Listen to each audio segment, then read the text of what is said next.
Admiral Vexistar stood before the massive viewing screen in his command ship, watching the small blue planet slowly turn in the darkness of space. The third planet from its yellow star looked peaceful from this distance. Green and blue swirled together under white clouds. It reminded him of hundreds of other worlds he had conquered over his long career. "Status report," he said to his second officer. "All scan data confirms the intelligence reports, Admiral. The species calls itself human. They have basic nuclear technology and simple chemical rockets. No faster than light travel, no energy shields, no plasma weapons." The officer paused to check his tablet. Population is approximately 8 billion. They appear to be divided into nearly 200 separate political groups that regularly fight each other. Vexitar nodded. This would be easy. The Zephyrian Empire had conquered 847 star systems over 3,000 years. They had faced species with advanced technology, unified governments, and powerful weapons. None had lasted more than a few days once the Empire decided to take their world. "What about their military capability?" Vextar asked. "Primitive projectile weapons, some guided missiles, basic aircraft that cannot even reach orbit without enormous effort. Their largest weapons are fusion bombs, but they seem afraid to use them." The officer looked amused. "They spend more time fighting among themselves than developing real military technology." "Perfect." Vextar walked to his command chair. "Send the standard pacification message. Tell them they have 24 hours to surrender unconditionally or face the consequences." The communication officer worked at his station. "Message sent to all major population centers, Admiral. Broadcasting on all frequencies they use." Vextar settled into his chair. He had done this so many times before. The species would panic. Their leaders would argue among themselves. Some would want to fight, others would want to surrender. In the end, they always surrendered. It was logical. The alternative was destruction. But as the hours passed, something strange happened. Instead of panic or surrender, every major government on Earth sent back the same message. It came in different languages, but the translators picked up the same meaning from all of them. "Admiral," the communication officer said, looking confused. "We're receiving responses from the planet." "Good. Do they surrender?" "No, sir. They all sent the same message. Our translators are having trouble with it, but the closest meaning seems to be..." He paused, checking his screen again. "Come and take it." Vextar frowned. "What does that mean?" "Unknown, sir. But they're broadcasting it continuously now. Every military installation, every government building, every communication station. The same message, over and over. This was unusual. Most species either begged for mercy or threatened with weapons they did not have. But this simple phrase seemed different. It carried something the translators could not capture. Not fear, not anger. Something else. "Sir," the scanning officer reported, "we're detecting unusual activity on the planet's surface." "What kind of activity?" "Military movements, but not what we expected. Instead of gathering their forces to defend major cities, they appear to be spreading out, hiding weapons, moving their leaders to unknown locations." Vextar stood up. "Show me." The main screen switched to detailed scans of Earth's surface. Instead of the panic he expected to see, human military forces were moving with purpose. They were not running away or gathering in large groups that would be easy to destroy. They were doing something else entirely. "They're preparing for a long fight," his tactical officer observed. "This pattern, it's like they expect us to land troops and fight on the ground." "Impossible," Vextar said. "They know we can destroy their cities from orbit. Why would they prepare for ground combat?" "Unknown, sir." Over the next several hours, the strange preparations continued. Human military forces seemed to vanish into their cities, their forests, their mountains. Their warships, pathetic as they were, did not group together for a final battle.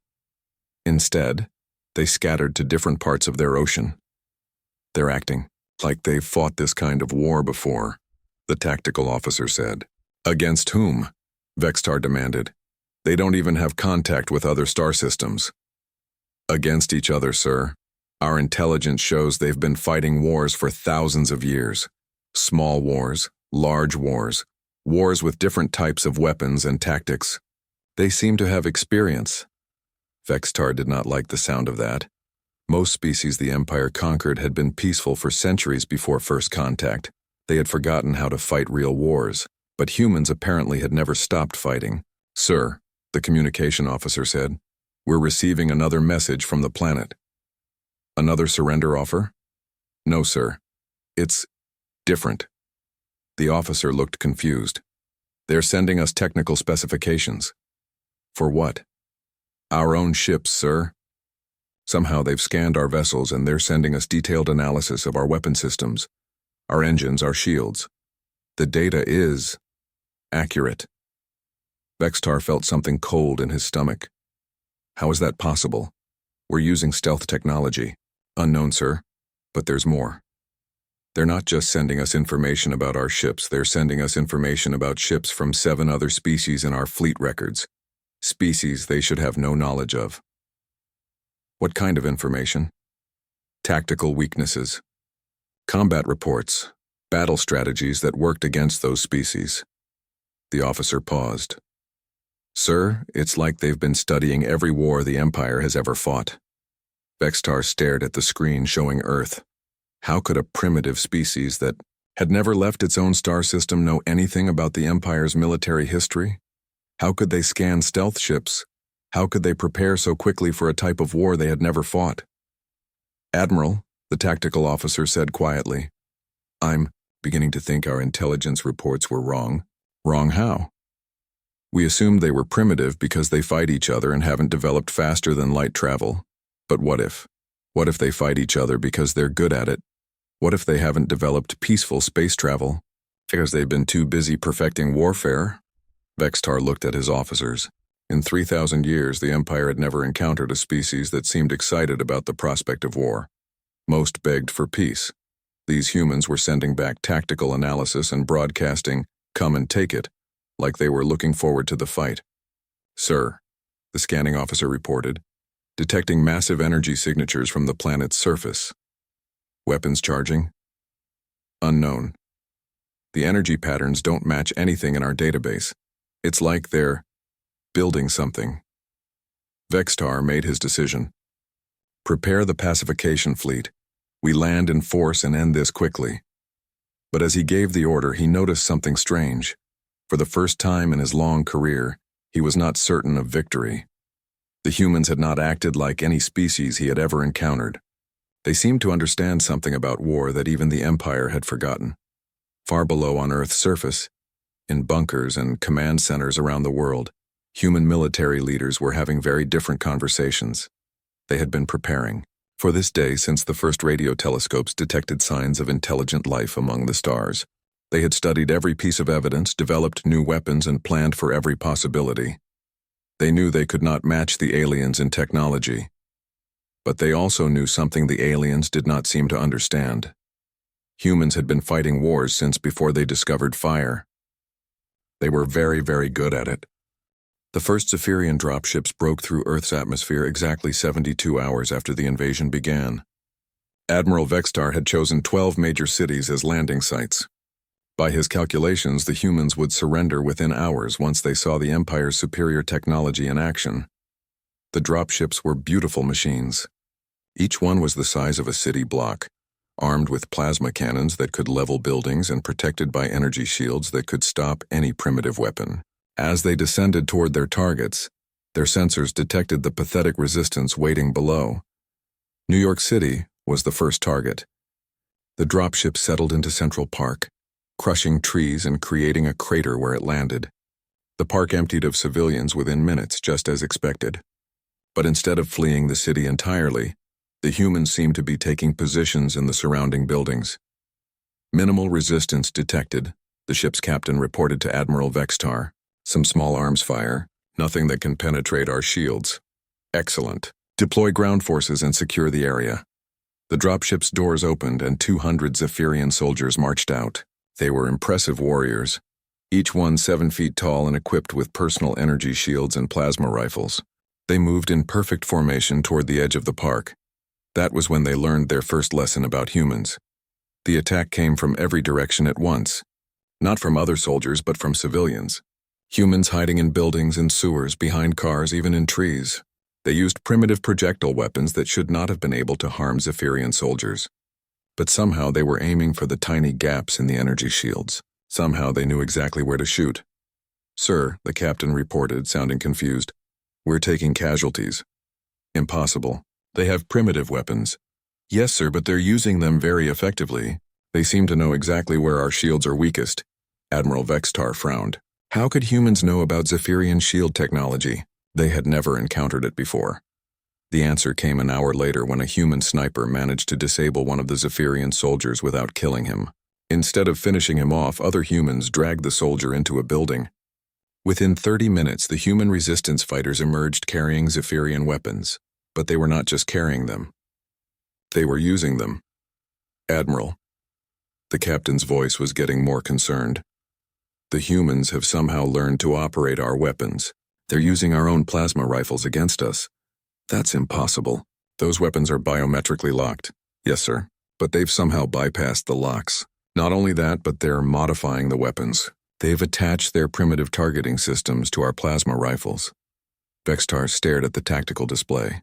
The red dots representing his soldiers were disappearing one by one.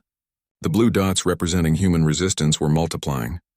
"What's happening in the other cities?" "Similar situations, sir. The humans are not fighting like any species we've encountered before. Instead of massing their forces for a traditional battle, they're fighting in small groups. They hide, attack, take our weapons and equipment, then disappear. They're stealing our technology." "Not just stealing, sir. They're improving it. We've detected humans using modified versions of our equipment. Somehow they've made our weapons more accurate and our communications devices more powerful. This was wrong. Completely wrong. When the Empire conquered a planet, the local species either fought with their own primitive weapons until they were destroyed, or they surrendered. They did not steal Empire technology and make it better. "Send in the heavy assault units," Vextar ordered. "Yes, sir." The heavy assault units were the Empire's elite forces. Each soldier was equipped with the most advanced personal armor and weapons available. They moved in groups of 50 and could level entire city blocks if necessary. Surely humans could not stand against them. The heavy assault units deployed in London, Paris, and Tokyo simultaneously. Their armor was too strong for human weapons to penetrate. Their shields could stop anything the humans could throw at them. Their plasma cannons could destroy any building the humans tried to hide in. For exactly 47 minutes, it worked perfectly. Then the humans adapted again. "Admiral," came the report from London, "the humans have stopped trying to fight our heavy units directly." "Good. Are they surrendering?" "No, sir. They're learning. They've figured out that they can't penetrate our armor, so they're not trying to. Instead, they're attacking our supply lines." "What supply lines?" "The cables connecting our armor's power sources to our weapons, sir. The humans are using small explosive devices to cut the cables. When our soldiers lose power, they're trapped inside their own armor." Vextar felt something he had never experienced before in 3,000 years of conquest. Uncertainty.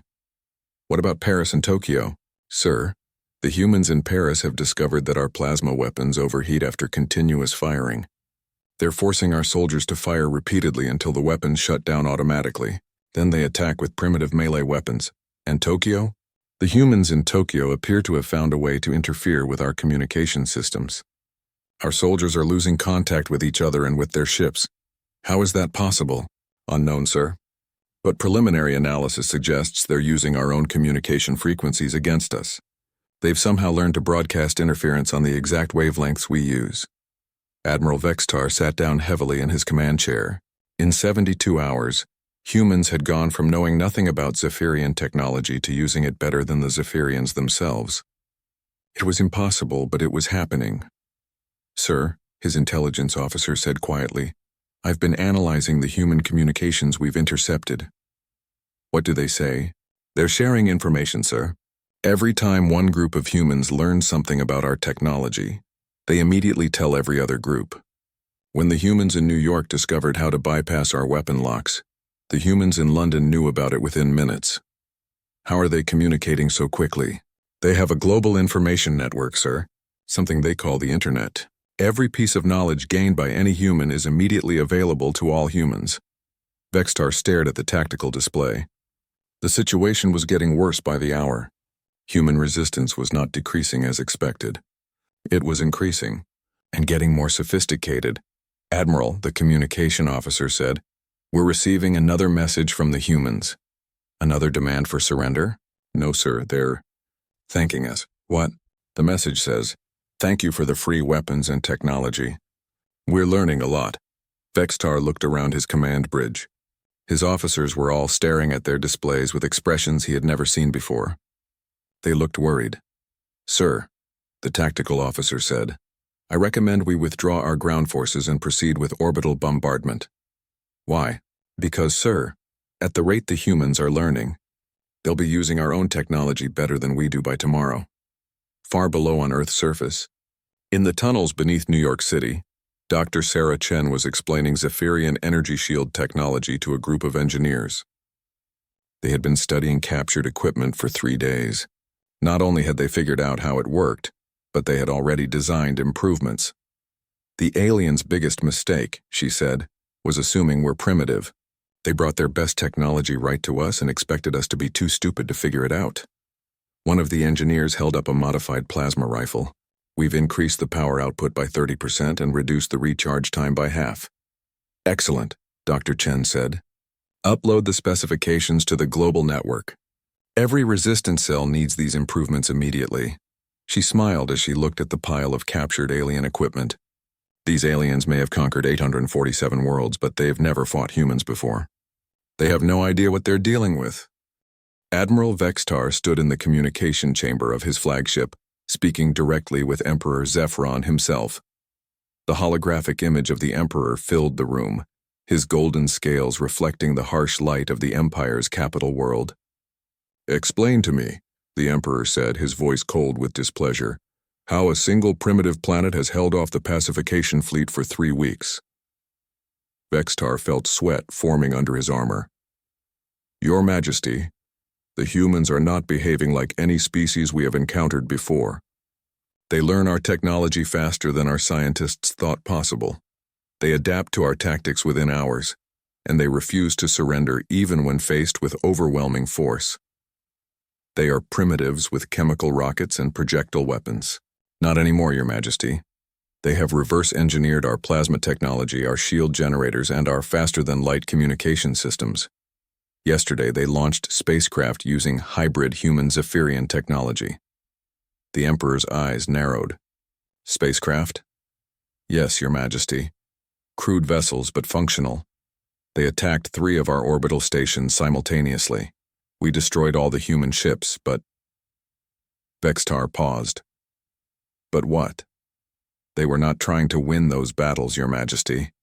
They were gathering intelligence, recording our defensive patterns, testing our response times.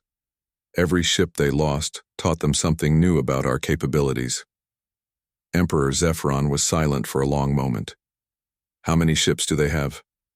"Unknown, Your Majesty. They are building them underground in hidden facilities. Our scans detect industrial activity across the entire planet, but we cannot locate all their construction sites." "Destroy their industrial centers." "We have tried, Your Majesty, but they have hidden their important facilities deep underground or underwater. When we destroy one location, they simply move to another. They seem to have planned for orbital bombardment." The Emperor's image flickered as he leaned forward. "You are telling me that a species that had never seen advanced technology 3 weeks ago is now building spacecraft?" "Yes, Your Majesty. But worse than that, they are improving our technology. The ships they build now are faster and more maneuverable than ours." "Impossible." "I have the battle recordings, Your Majesty. Human ships built with modified Zephyrian engines are outperforming our standard fighters. They have somehow increased engine efficiency by 40%. Emperor Zephyron stood up from his throne. In 3,000 years of conquest, no species had ever improved imperial technology. Most could barely operate it even when given detailed instructions. "Send the main battle fleet," the Emperor commanded. "End this embarrassment." "Your Majesty, I recommend caution. The humans have shown an unusual talent for asymmetric warfare. They do not fight fair. What do you mean? Vextar activated a holographic display showing recent battle footage. When we attack with superior numbers, they do not engage in direct combat. Instead, they attack our supply lines, our communication networks, our support vessels. When we try to protect those assets, they disappear. When we give chase, they lead us into traps. The recording showed a human squadron being pursued by Zephyrian fighters. The humans led their pursuers through an asteroid field where hidden human ships waited in ambush. The Zephyrian fighters were destroyed while the humans escaped with minimal losses. They think 3 moves ahead, Vextar continued. Every battle is part of a larger strategy. They lose individual fights but win the overall campaign. You are afraid of primitives. No, Your Majesty. I am afraid of an enemy that learns from every mistake and never makes the same error twice. In 3 weeks, they have gone from throwing rocks to building starships. At this rate of advancement. At this rate of advancement. What? They will surpass us, Your Majesty. Emperor Zephyron dismissed the hologram with an angry gesture. You are relieved of command. Admiral Kethvar will take over the operation. Admiral Kethvar was the Empire's most ruthless commander. He believed in total destruction as the solution to all military problems. If humans wanted to fight, he would give them more fighting than they could handle. 3 days later, Kethvar arrived with the main battle fleet, 500 ships of the line, 2,000 fighter craft, enough firepower to sterilize entire continents. He immediately ordered a demonstration of imperial power. Target their largest population centers, he commanded. Destroy one completely. They will surrender when they see we can eliminate them at will. The target was Beijing, home to 25 million humans. The battle fleet focused its weapons on the city and fired. The plasma beams struck Beijing's shields. Beijing had shields. What is that? Kethvar demanded. Unknown energy field, sir. Analysis shows it's based on our own shield technology, but modified. The humans have somehow created a planetary defense shield around their major cities. Impossible. Our shield technology requires massive power sources that don't exist on this planet. Sir, preliminary scans show the humans have built fusion reactors using their nuclear technology combined with our power systems. The reactors are more efficient than ours. Kethvar stared at the display showing Beijing's intact skyline protected by a shimmering energy field. How long did it take them to build this? Based on energy signatures, approximately 1 week, sir. 1 week. The humans had taken Zephyrian shield technology, improved it, and deployed it planet-wide in 1 week. The Empire's best engineers would need months to accomplish the same task. Sir, the tactical officer reported, detecting massive energy signatures from the planet's surface. More shields? No, sir. Weapons. The humans appear to have built planetary defense cannons using our plasma technology. The first human plasma beam reached the fleet 30 seconds later. It struck the cruiser Dominator and punched straight through its shields and armor. The ship exploded in a ball of superheated gas. Return fire, Kethvar ordered. Sir, the human weapons are more powerful than ours. Their plasma beams are cutting through our shields like they're not even there. How is that possible? They've modified the plasma frequency, sir. Our shields are designed to stop standard Imperial plasma weapons. The human weapons use a different frequency that our shields cannot deflect. Admiral Kethvar watched in horror as human weapons destroyed ship after ship of the main battle fleet. Weapons that should not exist, mounted on a planet that should have been conquered weeks ago, operated by a species that should have been begging for mercy. Sir, the communication officer said, receiving a message from the planet. Surrender terms? No, sir. They're sending us technical specifications again. For what?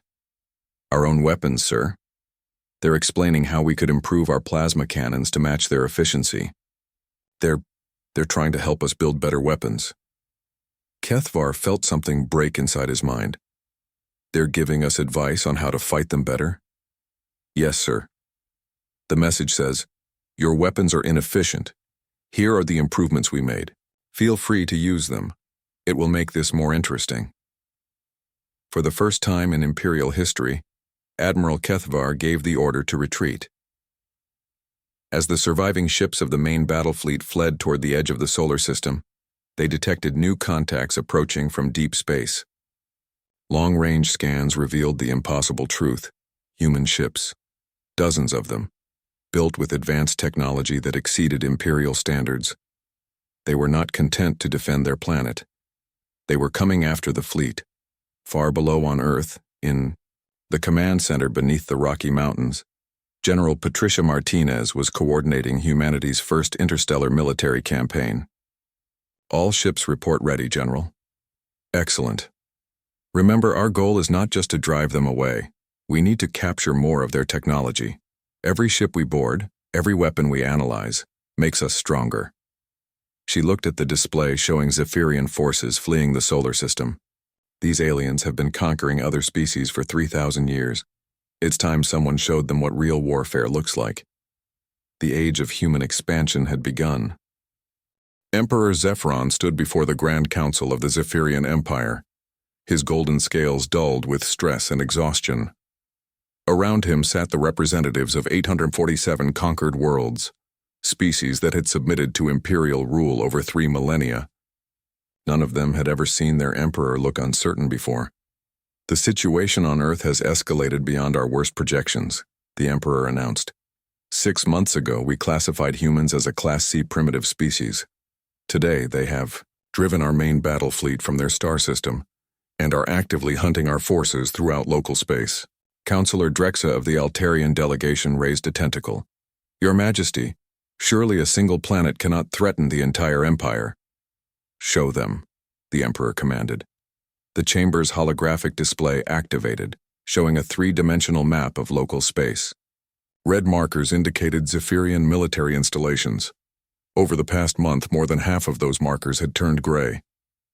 In 30 days, the Emperor continued, human forces have eliminated 17 Imperial bases, captured 43 warships, and seized control of 3 entire star systems. They are not simply defending themselves. They are expanding. The Council murmured in disbelief. Councillor Vexka of the Procyon sector stood up. How is this possible? Our intelligence reports indicated they had no faster-than-light capability. They didn't, replied Admiral Kethvar, who had requested permission to address the Council. 6 months ago, humans had never left their own star system. Today, their ships are faster than ours. Explain. Admiral Kethvar activated another display. Every piece of Imperial technology they capture, they improve. They took our faster-than-light drives and increased their efficiency by 60%. They captured our plasma weapons and doubled their power output. They studied our shields and created versions that protect entire planets. But how do they advance so quickly? They share information instantly across their entire species, Kethvar explained. When one human learns something, all humans know it within hours.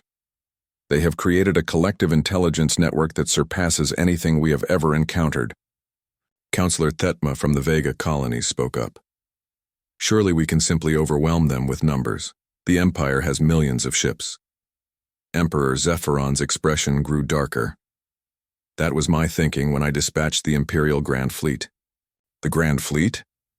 Several councillors gasped. The Imperial Grand Fleet was the Empire's ultimate weapon. 10,000 ships commanded by the Emperor himself. It had never failed to crush any resistance. Yes, the Emperor said quietly. I took personal command and brought our most powerful forces to end this rebellion once and for all. He activated another holographic display showing the recent battle. The humans were waiting for us. The display showed the Imperial Grand Fleet approaching Earth's solar system in perfect formation. It looked invincible. Then the human ships appeared. They came from everywhere. From behind asteroids, from the dark side of moons, from seemingly empty space where they had been hiding with advanced stealth technology. But it was not just their numbers that shocked the Council. It was their ships. Those are not human designs, Councillor Drexa observed. No, the Emperor agreed. They are improved Imperial designs. The humans have taken our best technology and made it better. Their ships are faster, more maneuverable, and more heavily armed than anything in our fleet. The battle recording continued. The Imperial Grand Fleet tried to use traditional formation tactics, but the humans did not fight like any species the Empire had encountered. They did not engage in ship-to-ship combat. Instead, they attacked in coordinated swarms, focusing overwhelming firepower on single targets before disappearing back into space. They fight like insects, Admiral Kethver said, but insects with superior technology and perfect coordination. What were our losses? Counselor Vexka asked quietly. The Emperor hesitated before answering. 70%. The Council sat in stunned silence. The Imperial Grand Fleet, backbone of the Empire's power for 3,000 years, had been destroyed by a species that had been using chemical rockets 6 months earlier. There is more, the Emperor continued. Show them the demonstration. The display changed to show 12 different star systems simultaneously. Each one contained a major Imperial military installation, shipyards, weapons factories, training academies, the pride of the Empire's outer territories. This was recorded 3 days ago, the Emperor said. At exactly the same moment, in 12 different star systems, human forces struck. The Council watched in horror as human ships appeared in each system simultaneously. Not 1 or 2 ships, but entire fleets. They moved with perfect coordination, striking multiple targets at once. Within hours, every Imperial installation in all 12 systems had been destroyed. How did they coordinate attacks across such distances? Counselor Thetma demanded. Improved communication technology, Admiral Kethvar replied. They have created an instantaneous communication network that spans dozens of star systems. They can coordinate their forces better than we can. But the message they sent afterward, the Emperor said, was the most disturbing part. He activated the communication system and a human voice filled the chamber. It spoke in perfect Zephyrian, with no trace of accent or uncertainty. Greetings, Emperor Zephyron. We wanted to demonstrate that Earth's reach now extends far beyond our solar system. Your outer territories are now under human protection.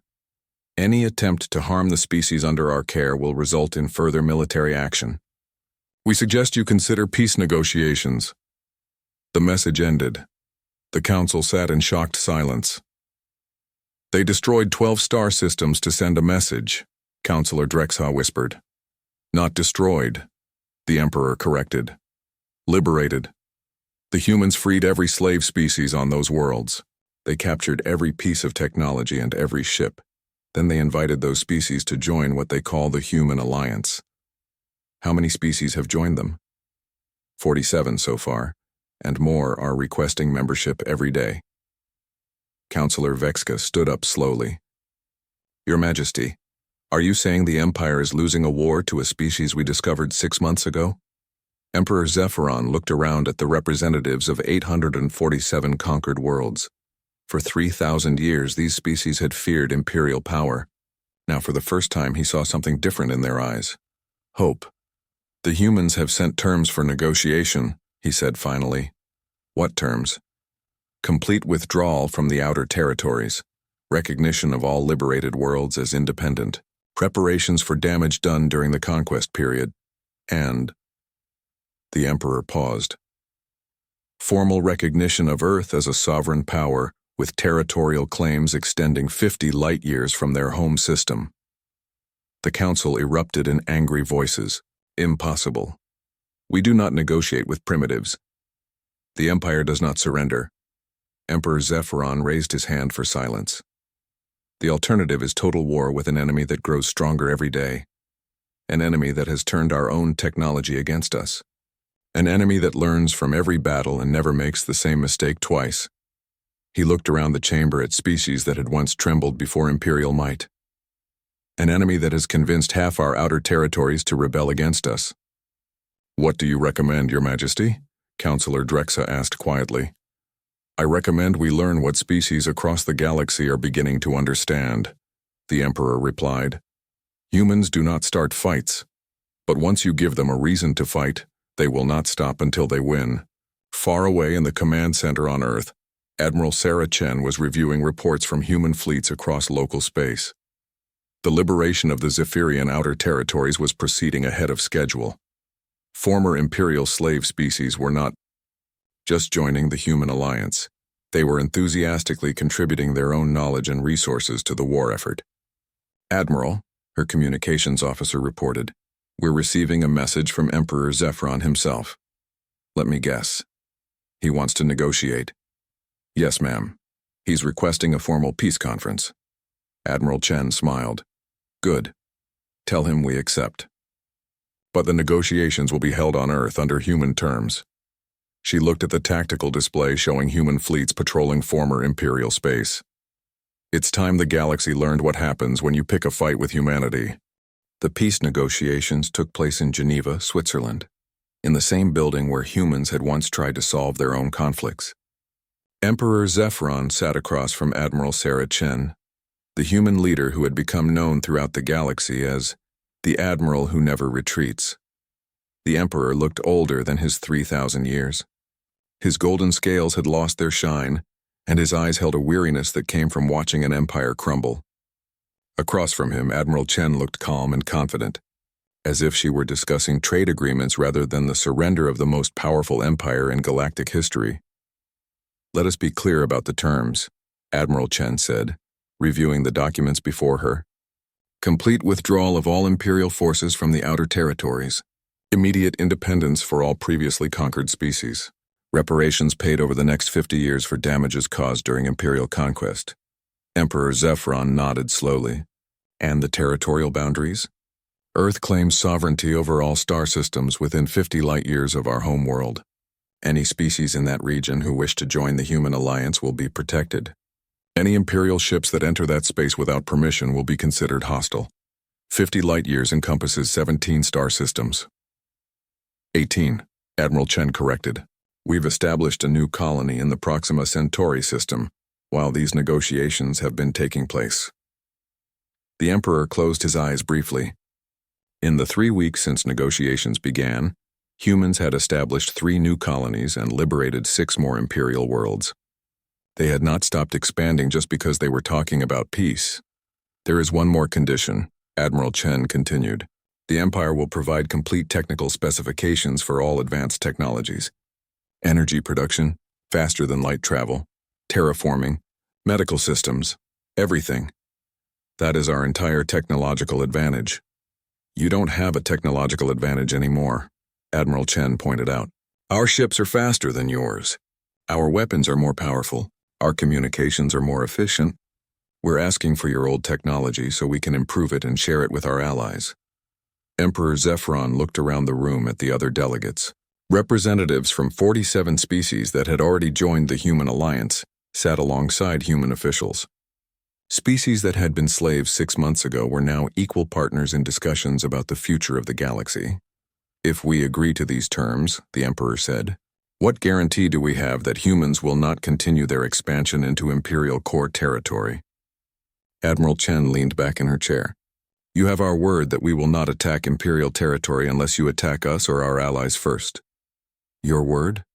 "Emperor, in 6 months of warfare have humans ever broken a promise or failed to honor an agreement?"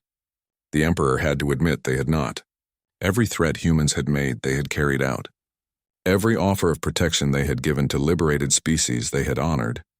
Every promise of technological sharing they had kept. "What about revenge?" the Emperor asked. "Your species must want vengeance for our invasion of your world." "We're not interested in revenge," Admiral Chen replied. "We're interested in making sure this never happens again. The best way to do that is to ensure that no single empire ever again has the power to enslave entire star systems." She gestured to the alien delegates around the room. "The human alliance is not an empire. It's a voluntary association of equals. Every species contributes what they can and receives protection in return.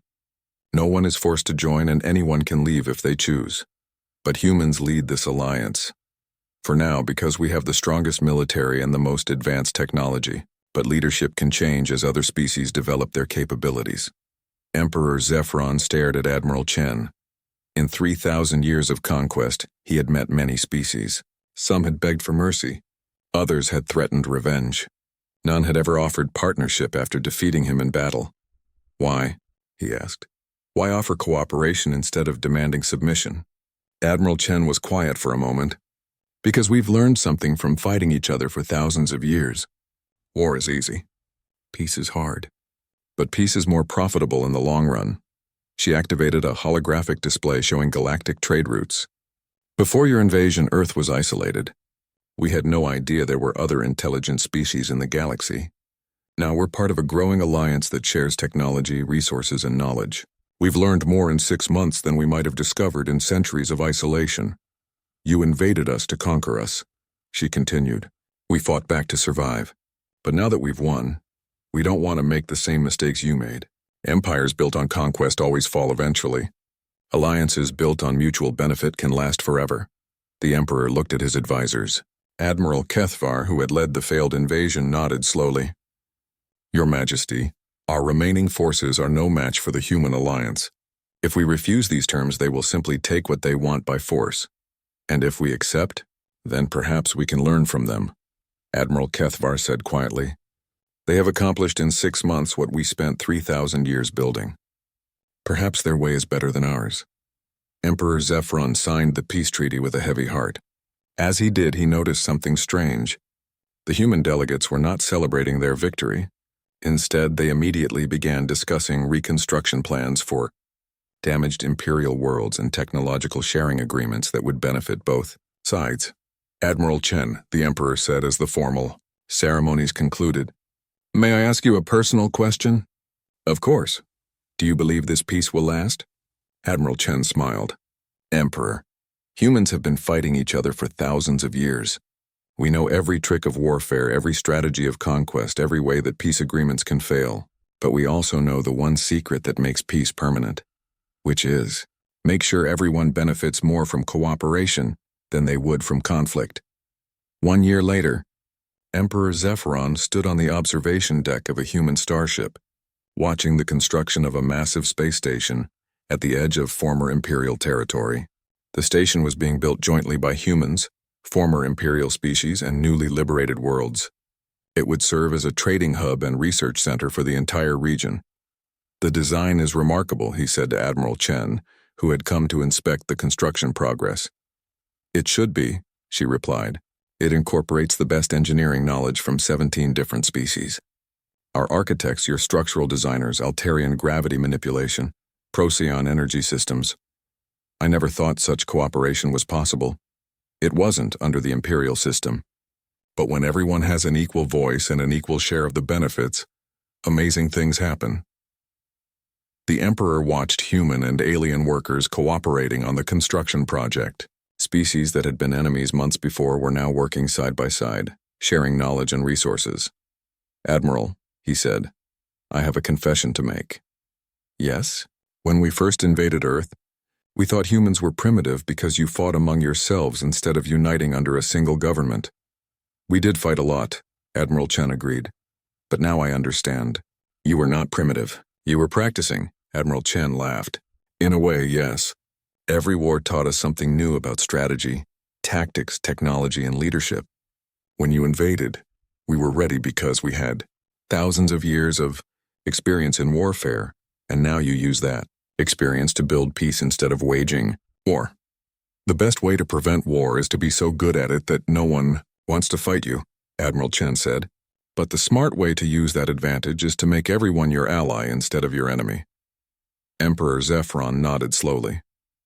Around the galaxy, the effects of the human victory were spreading. Other empires were reconsidering their own expansion policies. Species that had been enemies for centuries were joining the human alliance for protection and mutual benefit. The balance of power that had existed for millennia was changing. What happens next? The Emperor asked. Next, we explore, Admiral Chen replied.